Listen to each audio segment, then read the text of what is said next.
महाभारताचं युद्ध संपलं तेव्हा पुढे काय झालं तेच आपण या व्हिडिओद्वारे जाणून घेऊया.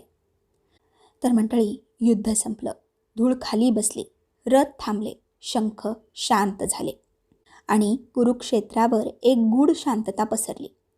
जिंकणारे उभे होते, हरलेले पडले होते. पण दुर्भाग्य म्हणजे त्या क्षणी कोणीही खऱ्या अर्थाने विजयी नव्हतं. महाभारताच्या या क्षणाबद्दल फार कमी बोललं जातं आणि तो म्हणजे युद्धानंतरचा क्षण. आपण नेहमी युद्धाबद्दल बोलतो, रणनीती, पराक्रम, विजय, पराभव. पण जेव्हा सर्व संपतं तेव्हा काय उरतं? पांडवांनी युद्ध जिंकलं, राज्य मिळालं, अन्यायाचा अंत झाला, तरीही युधिष्ठिर आनंदी नव्हता. का? कारण युद्ध जिंकूनही त्याचं मन खिन्न होतं. ज्याच्याशी लढलो ते नातेवाईक पडलेले, ज्यांना हरवलं तेही आपलेच.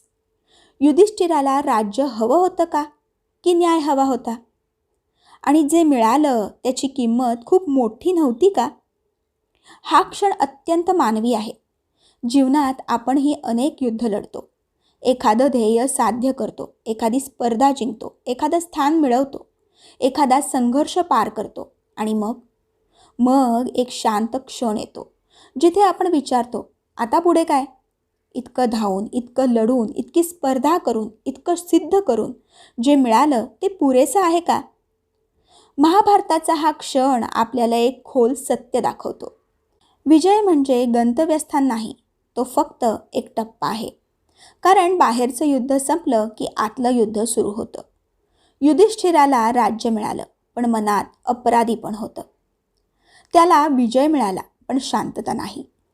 म्हणूनच भीष्म बाणावर पडलेले असतात आणि युधिष्ठिर त्यांच्या जवळ जातो. कारण आता त्याला युद्ध कसं जिंकायचं हे जाणून घ्यायचं नसतं, तर या अवस्थेत जगायचं कसं हे समजून घ्यायचं असतं. भीष्म त्याला धर्माचं, कर्तव्याचं आणि जीवनाच्या संतुलनाचं निरूपण करतात. ते सांगतात, विजय मिळवणं पुरेसं नाही, त्या विजयाबरोबर जगता येणं महत्त्वाचं आहे. युद्ध जिंकल्यानंतर ज्ञानाची आणि जागरूकतेची गरज निर्माण होते. जीवनातही असंच होतं. ध्येय साध्य झालं की काही काळ आनंद येतो, पण नंतर एक रिक्तता जाणवते. कारण बाह्य यश आतली शांतता देत नाही. त्या क्षणी नवा प्रश्न उगवतो, मी हे सगळं का केलं आणि आता पुढे काय? हा प्रश्न महत्त्वाचा आहे, कारण तो आपल्याला पुढच्या स्तरावर घेऊन जातो. महाभारत सांगतं, युद्ध जिंकणं तर महत्त्वाचं आहेच, पण त्यानंतर स्वतःला जाणून घेणं त्याहून महत्त्वाचं आहे.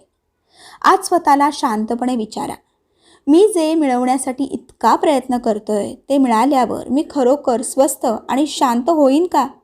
की अजून काही शोधायचं बाकी राहील? कधीकधी जीवन आपल्याला विजय देतं, फक्त हे दाखवण्यासाठी की विजयातही पूर्णता नाही. आणि तेव्हा एक नवीन प्रवास सुरू होतो, जिथे युद्ध नाही, स्पर्धा नाही, फक्त समज आहे, जाणीव आहे आणि सजगता आहे.